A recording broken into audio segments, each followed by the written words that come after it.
Well, hey there, and welcome to Wedding Planning Simplified. I'm Amy from Unmistakably You. Happy Sunday. We are here today again, not live. You know it's summer when we are not able to make it to these Sunday lives because we are busy working weddings. So cross your fingers that at the time of this actually going live, it is not raining because I'm at a wedding and I really hope that the couple gets to have their outdoor photos. So today we are here to talk to you about setup and teardown details. We've had a couple of questions come in lately about how to handle this, specifically if you don't have a coordinator or a planner or any kind of on-site management.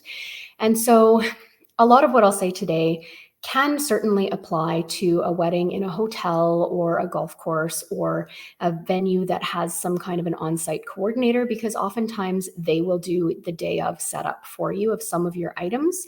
And at any full service venue like that, they're going to do the hard setup for you as well: tables, chairs, table settings, that kind of thing. So mostly this is directed at people who are perhaps getting married on private property, in a barn, in a drive shed, maybe in a tent. But certainly there are some things in here that apply to venues as well. So first and foremost, I want you to remember that everything has a cost. As we know, this is life, but keep in mind that it doesn't have to be a monetary cost. So if you are having a wedding on private property or at somewhere that isn't a full service venue, you may be looking to save some money. Understandably, weddings are expensive, by hiring lower priced vendors.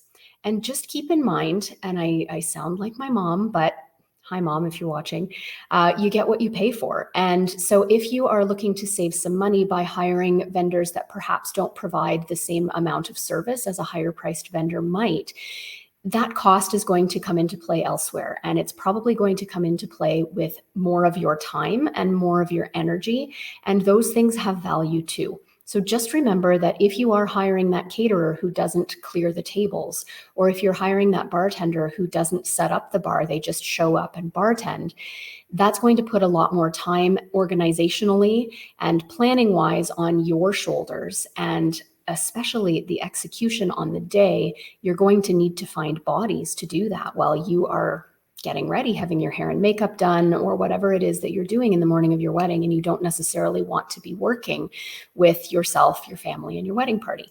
So just keep in mind that everything does come at a cost, and you need to balance what's best for you, dollars versus time and energy. So with that in mind, regardless of whether you have a coordinator or not, there are likely going to be some things that will make your setup process go much more smoothly if it's yourselves and your wedding party setting up, or if it's a third party. And the first thing I can recommend is to pack your decor together so that everything that's meant to be set up together is in the same box or in the same tote. So if you're setting up a memory table, pack all of those things together, label the box memory table, and then put a list of things on that box that are in it. This is going to help for a number of reasons. One, it's going to help to get that box to the right location when it gets to the actual venue. Two, it's going to help the person who's setting it up know exactly what's in there and how it should be set up. And bonus points, if you actually do the setup at home, take a picture of it and then tape the picture to the box. So that way it's foolproof. Whoever is setting it up knows exactly the way that you want it to look. And the third reason that that's going to be beneficial is because at the end of the event, if you've asked whoever's setting up to keep that tote or box underneath the table where those items have gone, it's really easy to tear down. All of the things from the memory box go back into the memory box. Often when I don't do the setup, but I do the tear down, it's frustrating because I don't know which boxes things came out of, and I don't know how to efficiently pack things up, and I can't find the bubble wrap to make sure the photo frames don't get broken. Whatever it is, it's always easier to tear down if it's been organized for setup as well. So just keep that in mind for whoever is tearing down. Communicate with them that the boxes will be underneath the table where all of those items are, and they'll be labeled, and that way you know what you're dealing with as well. If you're going through, let's say, and selling your decor afterwards, you'll know exactly where to find those picture frames or exactly where to find those votives or those vases. So a little bit of forethought here, again, regardless of what kind of venue you're getting married at, is going to go a long way. I would also advise you If, again, you're at an outdoor venue, a barn, a tent, a drive shed, anywhere that's not really climate controlled, be very mindful of what gets set up the day before and what you wait to set up until the day of.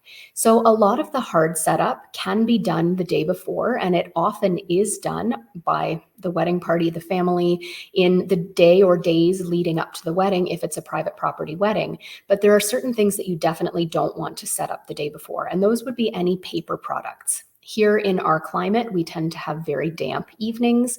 So if you were to put out your table numbers, let's say, or your place cards, if they are exposed to damp, it's likely that they're going to curl. So those place card holders that are, like the straight sticks that have the wire ring on them to tuck in the paper, if that's your if that's your table number, and you put it out the night before, it's going to go from being a nice upright page to a very curled over, droopy, sad looking paper by the time you get to the wedding. So don't put out any of your paper products the day before, which means you're going to need to have someone to do some of those things for you on the day of, even if you're on private property, and know that person should not be your maid of honor or your mom.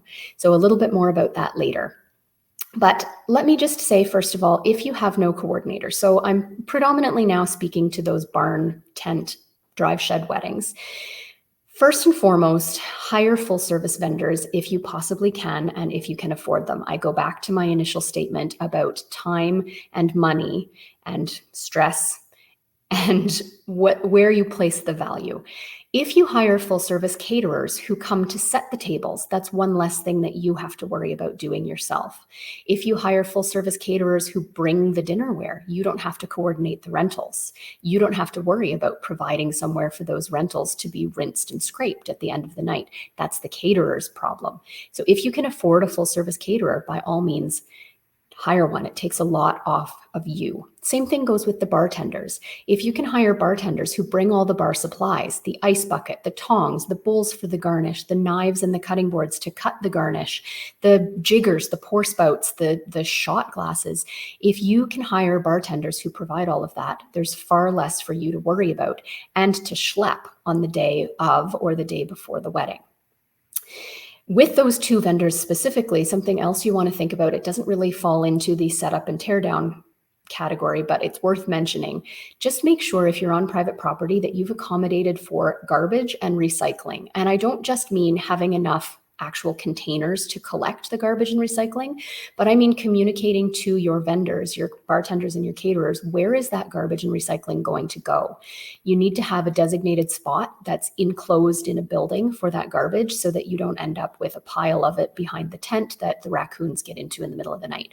So that's not necessarily a setup and tear down detail, but it is something to think about. And also, if you are at a barn venue, let's say, a lot of those venues at the end of the night will require that you take your garbage with you. So you need to have a plan for that as well. So I know it's not very sexy to talk about garbage when we're thinking about our wedding, but you're going to have a fair amount of garbage that you'll need to think about. So just put that on your radar and don't forget to order those garbage cans and to come up with a plan for where that garbage is going at the end of the night.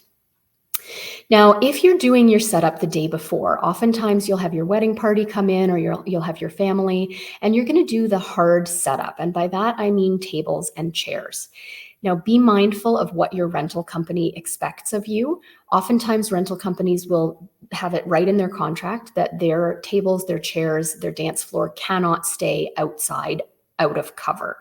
So if you've got a tent or a shed or a barn that you're setting up your tables and chairs in, perfect, no problem. Do it the day before, do it 3 days before if your rentals are delivered that early. But keep that space closed. So your tent doors, walls should be closed, and hopefully that'll keep out any birds who might be flying through and leaving you little surprises on your tables or any other animals. Now, if you are able to, and you don't have a full service caterer, set your tables the day before as well. Now, this, depending on the time of year and the amount of moisture that you're likely to have, it might not always be possible, but hopefully to cut down on what has to happen on the day of, you can manage that on the day before. So if you're setting your tables the day before, there are a couple of things that I can advise that you do. One, set your glassware upside down. You'll have to have someone flip it the next day, but at least then you'll avoid having bugs crawl into those glasses and die. Again, sexy, right? I know. Like I said, don't put out any paper products. Don't put your place cards or table numbers out if they're paper. What I would advise that you do, though, is before the wedding, organize them by table. And I would organize them in order. The way we tell our clients to do it is clockwise if you've got round tables, so that the person at the 12 o'clock position, the first person on the pile of cards, has their back to the head table. And then you just go clockwise so that whoever is doing your setup on the day can just plop those cards down on the place settings and know that they're going to have them in the right place and have the couples together. That's one thing that we often struggle with is couples don't always have the same last name. You want to make sure that partners are sitting beside each other. So if you can organize that beforehand so that whoever is setting up on your day just can put them down, it'll save time and it'll make sure that people are seated beside the people that they want to be seated by. Now, again, if you're going to have damp conditions and you've put your linens on, if they're floor length linens, I would say if you have your chairs around your tables, lift up the floor, the linens off the floor so that they're sitting on the seats of the chairs. That'll help with damp.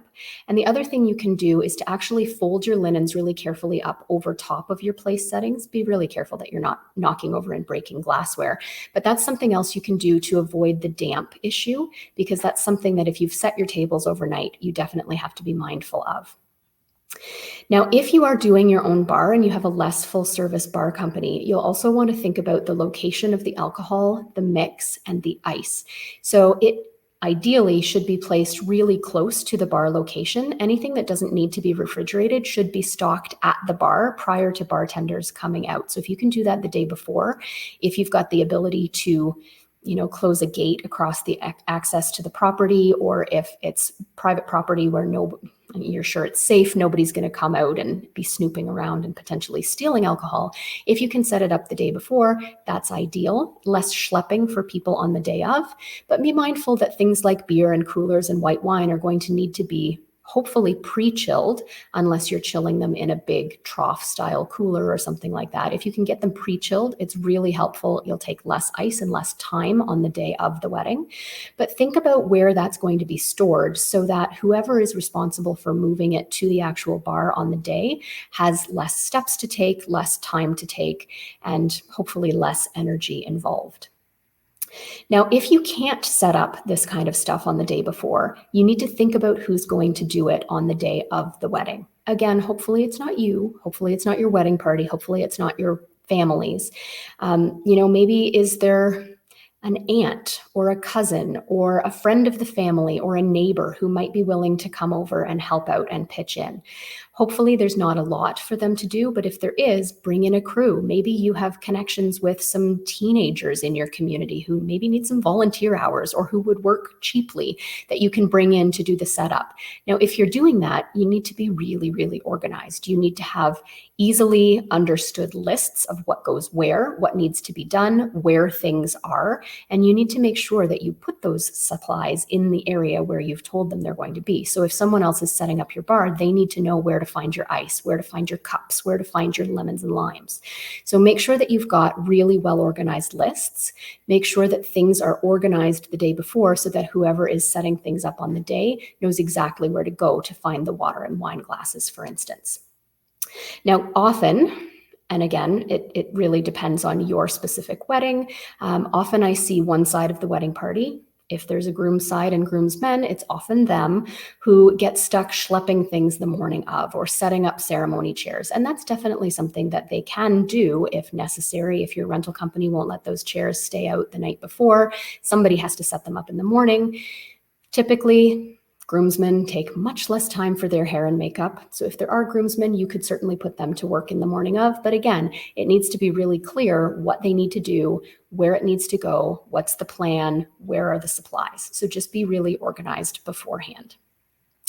Now, if you have other items that need to be done by, that neighbor, that friend, things like setting up place cards or table numbers, flipping glassware, maybe setting up auxiliary tables like your memorial table, your welcome table, your cards and gifts, or putting up signage, make sure that it's all in one consolidated area, make sure everything is labeled, make sure that that plan is communicated really clearly so that they don't have questions and have to keep coming and bothering you while you're getting ready. Now, on the other end of things with teardown, first and foremost, you need to be really clear if you're at a barn or something, a venue that someone else actually owns, you'll need to be really clear about their expectations at the end of the night for teardown, cleanup, maybe garbage removal. Do you have to sweep the floor? I know some barns in our area require that that be done at the end of the night. So be really clear about what they expect from you so that you don't get dinged with additional cleanup charges after the event. You also need to be really aware of putting people on task for teardown long before the wedding. Please do not wait until the day of the wedding and then say, oh yeah, wedding party, by the way, I need you to tear this stuff down. Because if you wait till the end of the night, I guarantee you some of them will be gone, some of them will be drunk, all of them will be tired. So you need to put that on people's radar long before the day of the wedding. And you also need to put it on the radar of anyone who's expected to take anything home with them. If you need to clear out your venue at the end of the night, you're going to need to accommodate for people not only to tear down and pack up your decor, but also to put it in their cars and take it home if it needs to be removed, or garbage, or even alcohol empties. If you've brought in the alcohol and it needs to be removed at the end of the night, not only will you have some unopened alcohol, presumably, but you'll probably have a lot of empties that will have to be removed as well. And a lot of that stuff takes a big amount of space. So make sure that you've thought about who is going to be removing those things, that you have enough vehicle space, and that you have enough sober drivers to take it away. Something that I've actually had couples do in the past, if they're at a venue that's not on their own private property and they do have to remove things at the end of the night, is I've had them rent a little U-Haul trailer that pulls behind a truck or a car, park it in the parking lot, and then have everything packed into there so that at least it's out of the venue and then it can be easily pulled away maybe the next day. So it can be locked up and kept secure overnight, but then it can be taken away at a time when you have drivers who are safe to do so, presuming that maybe you don't have enough sober drivers at the end of the night. Something else that will make your teardown go easier is, like I mentioned before, have those boxes of decor labeled and then ask whoever's setting up to put them underneath the table where the setup happened. So again, it's easier to tear down. So just remember to do that. And then also just be mindful of what time you need to be out. Different venues have different requirements for what time the bar closes, what time the music has to be off, what time people have to be out. If you're on private property, there are no such requirements, but you'll need to really communicate clearly with your DJ and with your bartenders as to how long their service contracts actually go. So be mindful of timing with your venue, with your service providers, with your bartenders, so that you know what time wrap up is happening. And then those people that you've asked in advance to help with teardown, or that crew that you're bringing in, maybe you're bringing back those high school students at the end of the night to help tear down. They know exactly what time they can come in and what time they need to be done by. So there are, of course, a million other things that we could talk about and consider, but hopefully that ticks off most of the boxes.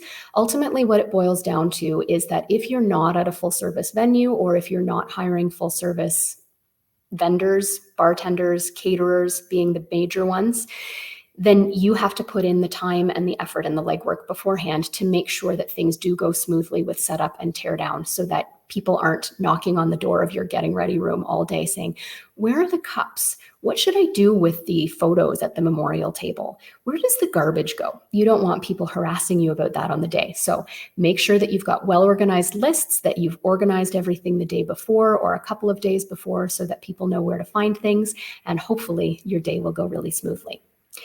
I'm hoping that my day today goes really smoothly. I'm headed off to my wedding now. So if you have questions or concerns or thoughts or comments, don't hesitate to post a comment after this video, or you can email me, amy@unmistakably.you.com. Happy to answer any questions that you have. And if you watched this video and found anything helpful in here, shoot me a comment. It's always nice to know that I'm not just talking out here to nobody. Have a great day. I'll see you next week. Bye.